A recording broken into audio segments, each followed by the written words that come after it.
Moonflower is brought to you by NexusDigitalComics.com. Moonflower, the devil is blue. I sank into my armchair, the fabric wrapping around me as the extensive darkness lingered at the edges of my peripheral vision. I was trying hard to stare into the afterlife. The madness had washed over me like a camera flash. The white light revealed my mental anguish and confusion, but was gone just as quickly. Noah was trying to make heads or tails of it, but I imagine with little luck. Suddenly, I was reminded of the pulp anti-heroes that he and I bonded over those so many years ago. These men dabbled in the occult and held dominion in the supernatural. With a stern glare, they could hypnotize your limbs into failure as you begged for escape. In a hushed tone, they impregnated their will into your thoughts. Which hero am I wonder? My soul yearns for others. It throbs and hungers. With a clawed hand, it tears through the firmaments but refuses to leave this body. And I realize that it acts independently of me. So what hero am I? My gifts parallel that of a demon. With anger and madness my dead wound pulsates. And through it all I show no emotion of charity as I act on my own selfishness alone. I am no different from those thugs who masquerade as the mob, the Caruzos.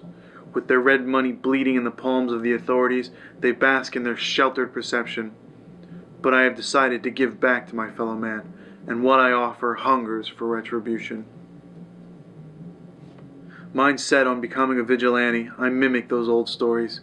The dark gray pinstripe three-piece suit that I wore to my father's funeral became the obvious choice, as it foreshadowed the deaths soon to come. A black, wide-brimmed fedora concealed my eyes in the shadows and proved ominous.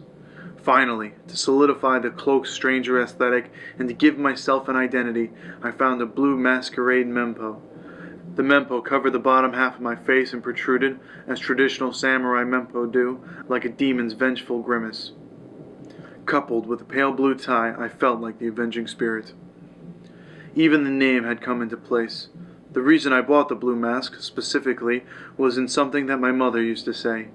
Lightning is God's way of fending off the demons, and shortly after, the thunder is the sobs of the devil. From then on, when we heard thunder, we would say, "The devil is blue." I tightened the look with a long black overcoat that handled more like a cape and set out to find the Caruzos. Finding a plague is as easy as recognizing the symptoms. In this case, a sudden flare of wealth surrounded by poverty is proof enough. The henchmen may not have the wealth to move out of the ghetto, but they can still afford an automobile that shimmers in the moonlight. Watching as one such thug pulls to the curb, I prepare myself for the upcoming bout. As he tucked away a machine pistol, I became rapidly aware of how stupid this idea was. I have no weapons, nor have I ever fired one. Tempted to turn away, I was interrupted by the sound of his thick voice. He spotted me. Keeping calm, I remained motionless and began to speak. "The Caruzos, where do I find them?" He laughed and raised his gun at me. I choked down my fear and stepped forward far enough to let him see my mask. "I'm the Blue Devil. Where are they?" Fear shot in his eyes as he assumed that I truly was a demon. He let the lead fly and they punctured my skin. The blue light emerged and his fear became a reality. The damn clawed hand snaked through the wind and grabbed at his soul, tugging to pull it free.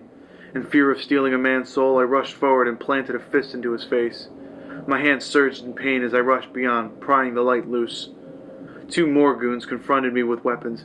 They knocked me back and I hit the floor hard. With pistols aimed at my chest, they unloaded. The light became unbearably bright and, unable to stop myself, my nether real appendage pulsed through them and snatched their souls, dragging them into my body. I gagged at this gross sensation of consumption as the man I ran from came around the corner and watched as their souls slipped into my dead wounds. The two goons fell into a coma and I turned to him. "Where's the Caruzos?" I demanded. As I left the man behind, I felt the unsettling wriggle of the two souls inside me. Breathing in the night air, I felt what could only be the hands of my victims in my throat, grasping for an escape. With a sinking sickness, I stumbled to where the thugs sent me. As the doors opened, I looked down the barrels of a dozen typewriters. It was a setup. The thug must have phoned in a warning. Within a moment's thought, I was once again torn apart by the shrapnel of gunfire. The light tore through the darkness, but this time it was accompanied by a series of screams. It was clear that with every wound the victims my body consumed felt the immense pain I no longer did. The screams were unbearable, and I shouted for silence. I lashed out at my attackers as my soul chewed through. My body quaked with each new soul I drew in. Either unconscious or limp without their soul, the hit squad slept around me. A shadow moved in the corner, and I turned to a man, trembling in fright. "No more games," I said. "Where are the Carusos?" As he chirped like a pigeon, I stood with nearly a dozen souls pushing against my rib cage. Suddenly I felt the sadness of reality, and I empathized with the devil. How could anything be subjected to this horror? What the hell am I? I turned face from the survivor and walked far from the disgusting scene I created. Playing vigilante made me realize that this wasn't a game. I truly am a demon now. A rainbow crow no longer, I am the scavenger of souls. The men trapped writhed around, and the disgust became overwhelming. My body quaked and my mind shut down. I fainted in an alley.